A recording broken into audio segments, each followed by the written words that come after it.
Test, test. Perfect. So, hello everyone. Thank you very much for joining us tonight. We are very excited to share with you some of our recent outcomes, exploring basically how we can use immersive technologies, XR and AI in the dental sector. And I'm glad tonight to share the stage together with my sister Lana, specifically who is an expert in dentistry and who together we were able to come across interesting topics like combating anxiety in using immersive technologies. So so I'm Zaid Zaim. I work as an XR and AI expert at Ignore Gravity in Berlin, a consulting firm, and I support our engagements in the XR and AI sector. And also Microsoft MVP. This is an award that Microsoft gives to people who drive impact in the developer community. So we love traveling the world and bringing extended reality closer to the developer community. As part of our work, we also had the exciting opportunity to work with our friend Lucas here in the audience, who is a co-founder of Present Future. He is to me personally, he's one of the very incredible XR developers in the community. He started recently a series to teach developers across the globe XR development, and his prototypes are going literally viral on all social media content. And together with Ignore Gravity, Present Futures, and Meindentist, we came up with this use case that we would like to bring closer to you tonight. So, Lana, handing it back to you. Tell us a little bit more about yourself and about your field of work. Thank you, Zaid. I don't know if you can hear me. So, again, hi. My name is Lana Zaim, and I'm a dentist. I am also a certified deep learner from NVIDIA. And that's where my keen enthusiasm for immersive technologies came from originally. So beyond my professional pursuit, I'm also a shareholder of the Ready School of Digital Integration. That's a nonprofit organization supporting newcomers in Berlin and across Europe with tech skills, and then helping them secure employment. So yeah, back a lot of information. Basically, I'm just a dentist.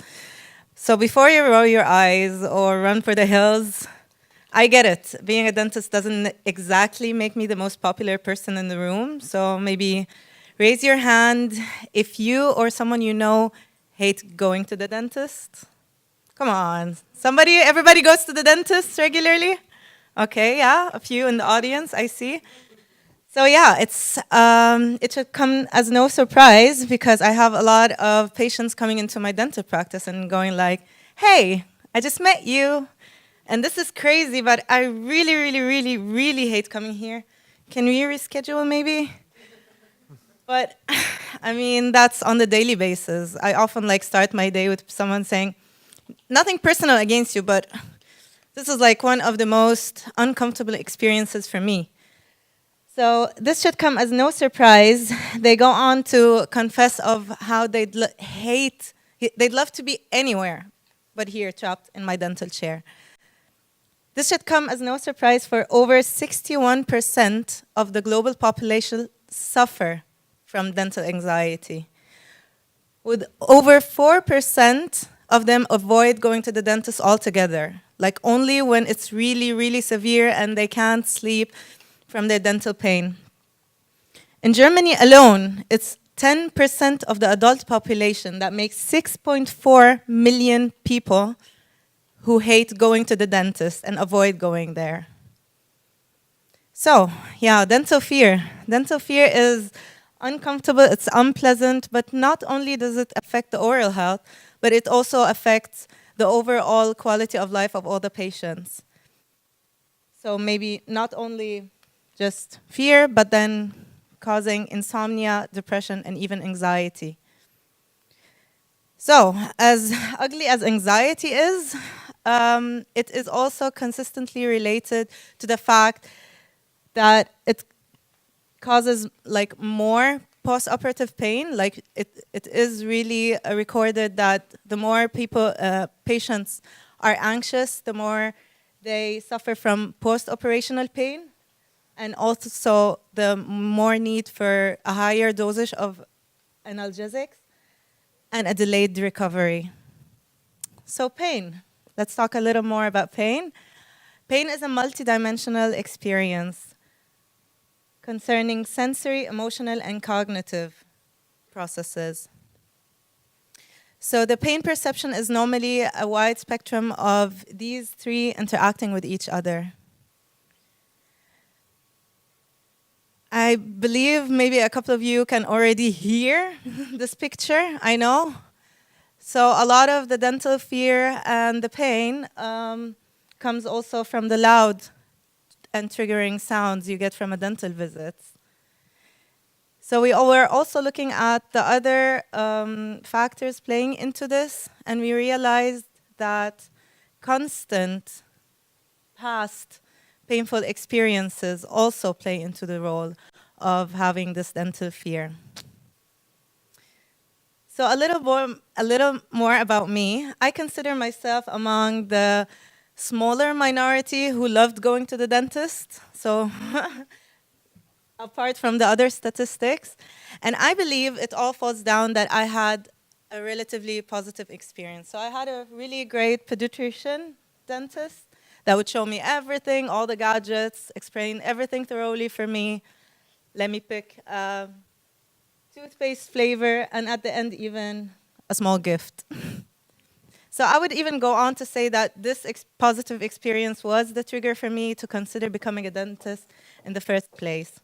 So in my younger years, I studied my ass off, got into dental school in Syria, but unfortunately it didn't last for long. So I moved to Berlin, studied my ass off again, double as hard, and then got into the Charité, where I studied and then graduated. But what I realized that was neither taught in depth, not in Damascus nor in Berlin, was the psychology of fear and distraction. I believe even now in dentistry, the bigger focus is laid on the pharmacological interventions of managing pain and anxiety.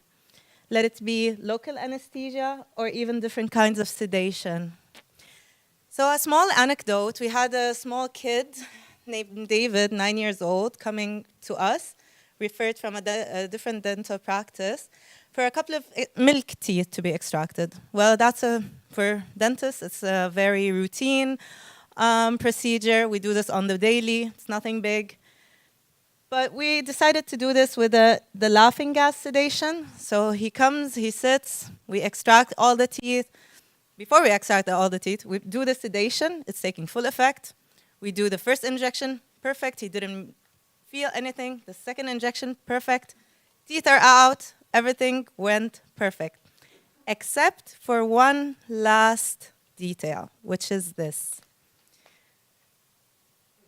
Him seeing a couple of blood stains on the instrument. You'd think like everything went perfect. He didn't feel anything. But for him seeing this on the tablet, after we finished everything, going into a full panic mode, screaming, panicking, like people from the waiting room thought that I was like literally beating this kid up for some reason, you know? So I believe, if I recall correctly, we spent more time calming him down after the operation than the whole operation itself. And mind you, when I left the treatment room, the looks that I got from the parents from all different kinds of kids. Now, try convincing the next kid to get onto the dental chair. So I went back home. I was telling Zaid about this little incident. So he suggested, how about we elevate the dental experience with some MR and make it a gamified, rewarding experience. Doesn't have to be that bad, doesn't have to be terrible. So we were then looking at some studies, and we found out that MR and VR have been extensively addressed in the scientific literature. The utility of MR as a distraction has been studied not only in dentistry, but in all different kinds of medical fields. Then we took a closer look into a study that compared doing implant surgeries, once with VR and another time without VR, with the same patients. During the study, they looked at heart rate, the vividness, how people perceived the experience at all, how tense their muscles were, and how much analgesics were needed, and other different factors too. And it found out that the heart rate went down and the muscles were more relaxed. Also the vividness, like we asked the patients, how did you, do you remember exactly what was happening? Did you recall the details of the procedure? How did you, the overall comfort of the patient was way much elevated with VR.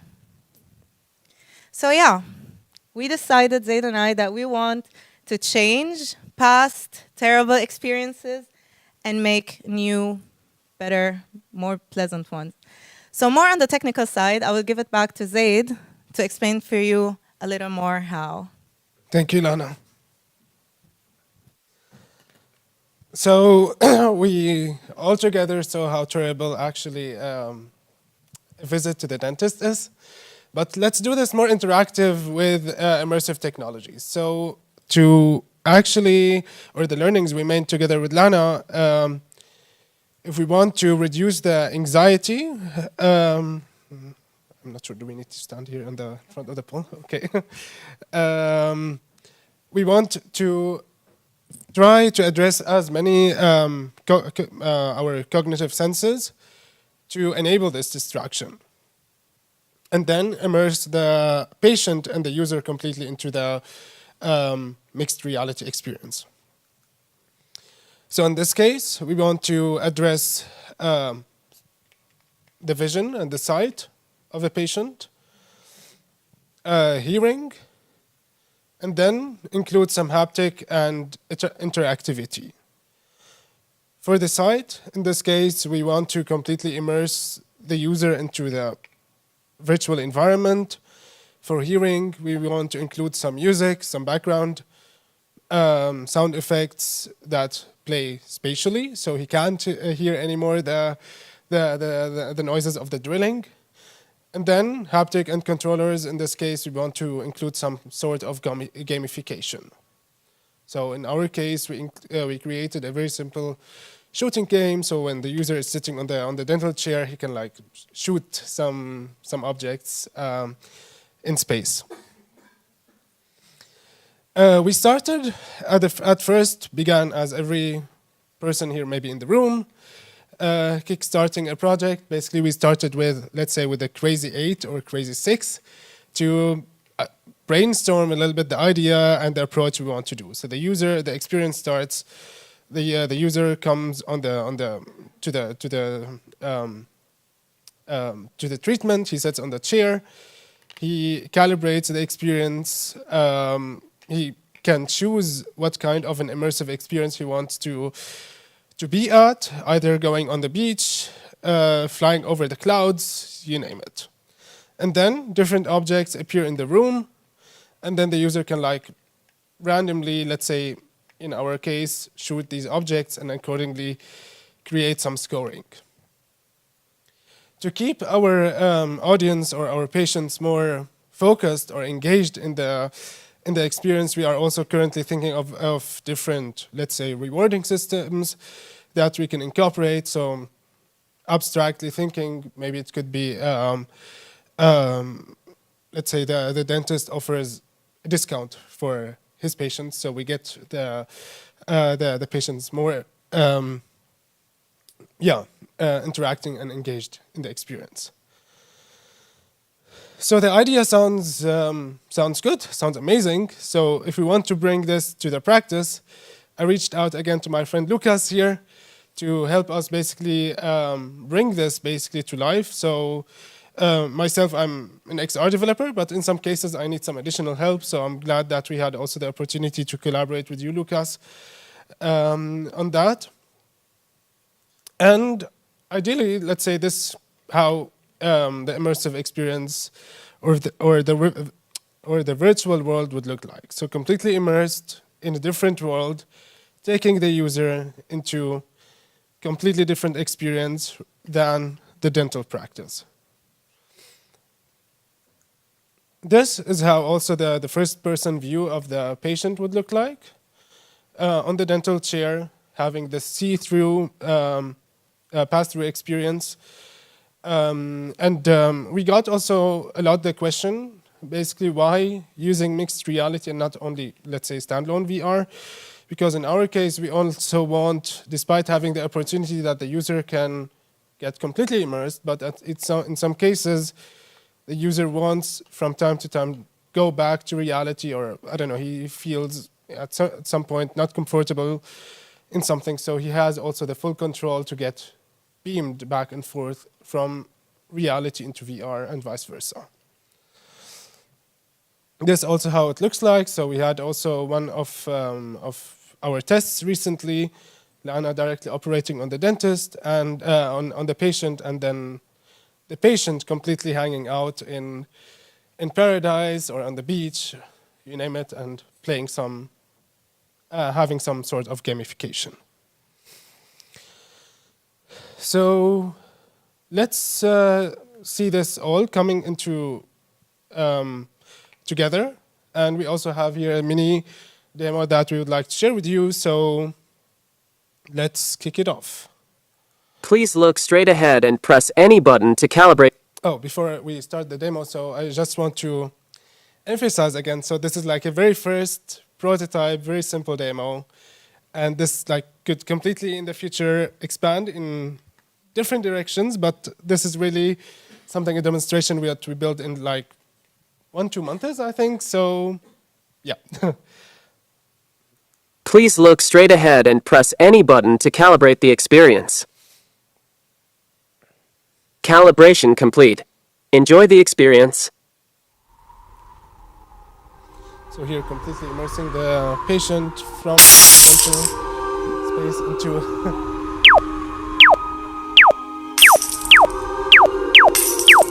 We are thinking about changing the voice. That's the feedback we got from a couple of people already. The patients already.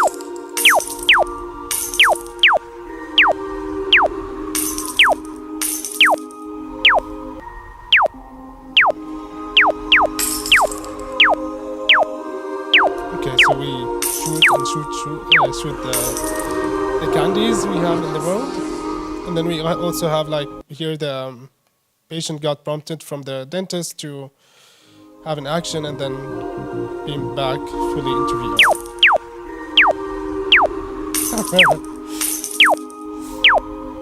So also to keep the user also focused on the experience, he can also, let's say if he looks right or left, he needs always to be focused on crashing the candies.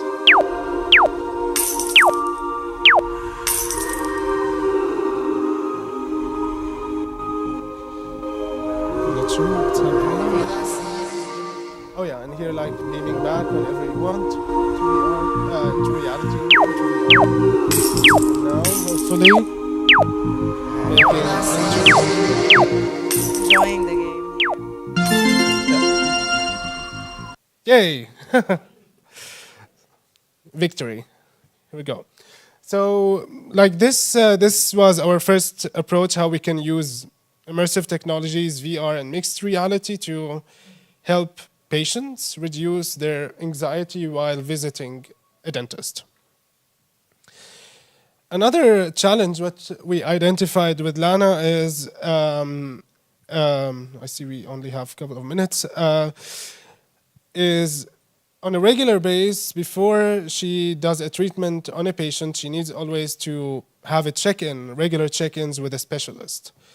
We realized that the input she usually gets from a specialist could be used sometimes that we can train an AI model on. So here we also have our friend or virtual assistant, Mini Anna, that we want to train on certain data that is provided by the dentist and the specialist, so that we make Lana and her peer or the specialist more productive, while then Lana can have, for example, these regular check-ins before the treatment and get certain suggestions before planning the treatment.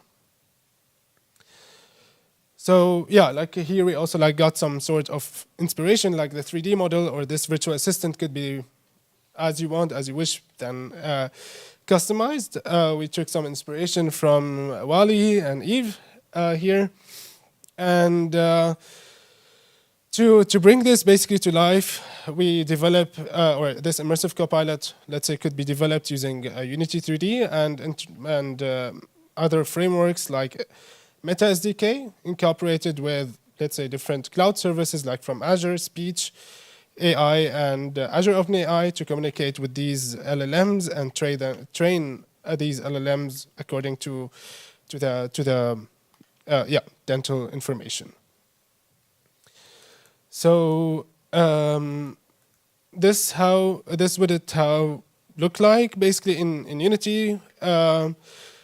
We have our mini Anna. The doctor can see her, let's say, in a fully augmented reality experience, and can regularly check in with her before, doing the treatment. And for that, you would only use like from the Meta SDK, the pass-through, and have certain or simple interactions incorporated here. And when it comes then to the cloud, we used Azure OpenAI for this. So it has also this Azure OpenAI Studio that you can test and basically upload the data or the information and then train these scientific information on the AI accordingly. So briefly, this is how it would, let's say, look like. So mini Anna also has different emotions that reflects her engagement, so she can speak, think, and wait for some sort of interaction. And this can also like extendably developed further and making, let's say, AI in this case maybe more human and give you more emotions and or interaction on certain feedbacks. So Lana, back to you. Thank you, Zaid. So originally, this is what we've been working on. As Zaid mentioned, it's just a case study that we would like to develop more and extend on more. And hopefully, David's experience is just a one-time experience, and we get to have more experiences like this. That this could be the regular. So back to the people who raised their hands at the beginning of this session. What do you think? Would you give mixed reality and AI in dentistry a chance? Thank you, everybody.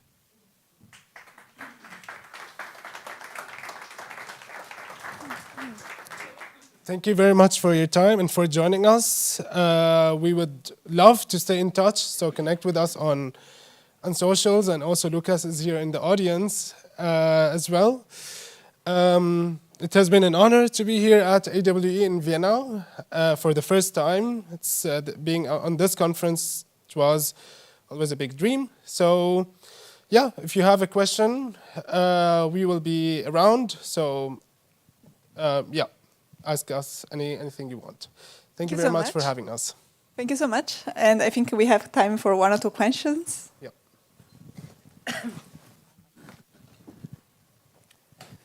Hello, thank you for your talk. I'm wondering, when the patient has the Quest on his face, was it for you somehow limiting in how you could use your tools around him? Did you have any issue? That's the first question, and please answer. I have a second one then. It is without a doubt not, like operating with a Quest is not the same with operating without the patient having a headset around, but it is something you can operate around, because also when you're using the sedation, you also have something covering this. So if you're already trained to operate using different kinds of sedations, you have to kind of adapt to the new situations. So I think the positives of using a Quest top, the negatives of having to adjust the way you're sitting or your ergonomy. Okay, and so you couldn't see anymore the eyes of the patient, and I know that this can be an important indicator for how he or she feels. Is this something you kind of missed? To be honest, I usually always operate under a loop, so it didn't make that much of change for me, because I'm always just focused on the smaller field of scope. And that's why we integrated the feature for the patient to be in control and beam back to reality whenever they're not feeling comfortable, and to communicate with us if they are feeling uncomfortable. So it's also like an international gesture of patient dentists for them to just raise their hand if they are feeling uncomfortable always. So it's not only the mimic, but just the communication between patient and the dentist. And we also thought about this very thoroughly. So also the sound, the patient should not be able to hear the drilling in a very extensive way, but they should still hear us if we need to communicate something vital with them. I hope I answered your questions. Thank you. Was it the second question or? Oh. Can I ask the question? Yes. No, we've been creating the virtual reality for the VR vaccination, and we face the problem because we implement in 4 countries, and we face the problem that if the person has extreme fear, it can twitch. That's the issue, and this happens like every time. I can answer this, but only to a specific extent, because we also face, like, we have different kinds of patients coming in. There are patients who have mild anxiety or just basic mild fear, and there are people who just can't walk into the room or can't stand seeing anything at all. So for us, there are different kinds of patients that cooperate, and to a point, like starting a specific point, I don't think, in my opinion, this would work without any further measurements to be taken. So as nice as it sounds for us to use this, I don't think it is universal for all different kinds of patients with all scopes of anxiety and phobia. So I think this would work with a specific extent with anxiety, but phobia is a different indication.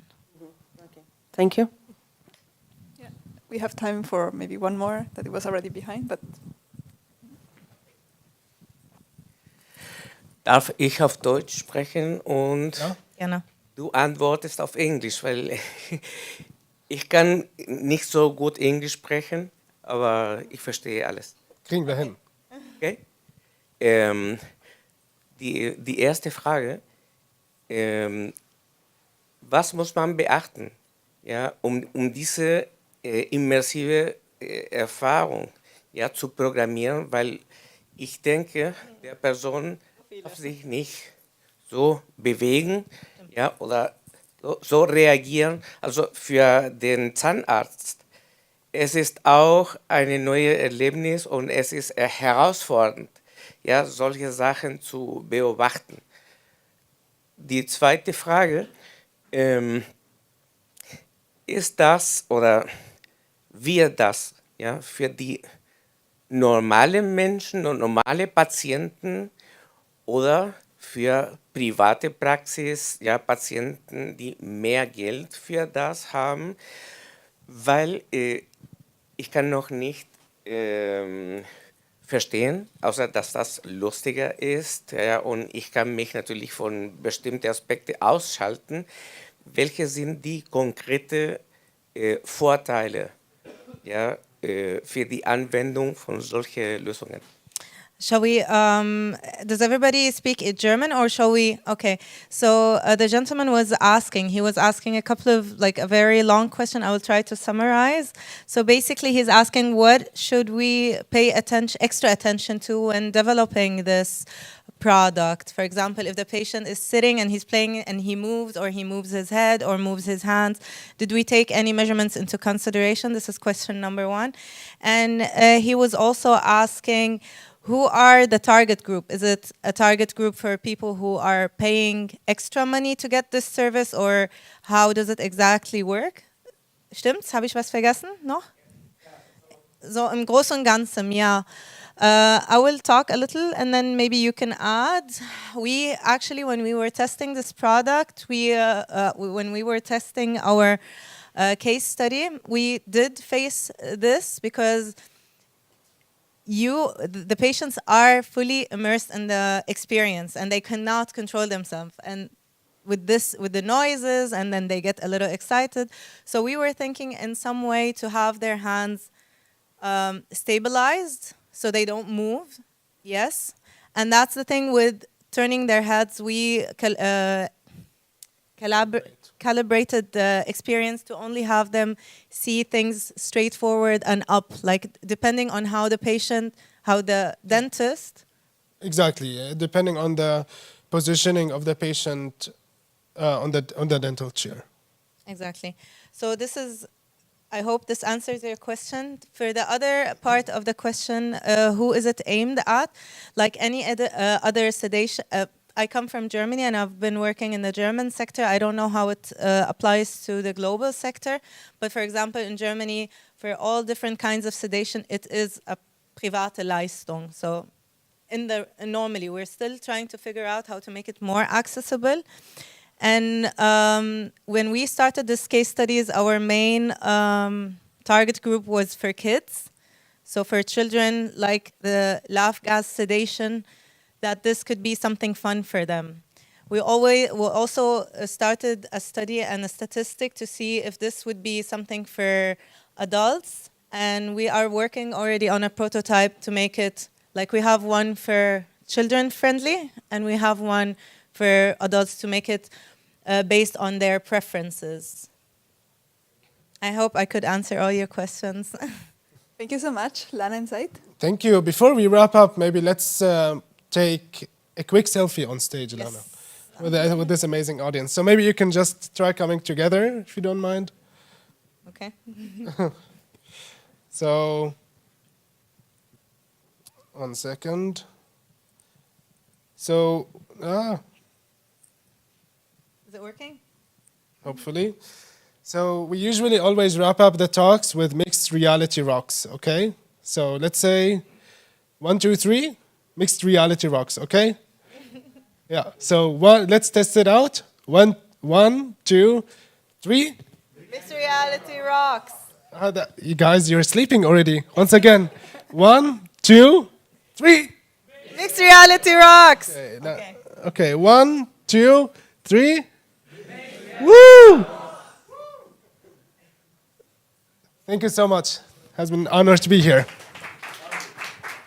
Thank you so much. And we will move now to the last session of the day. And I'm very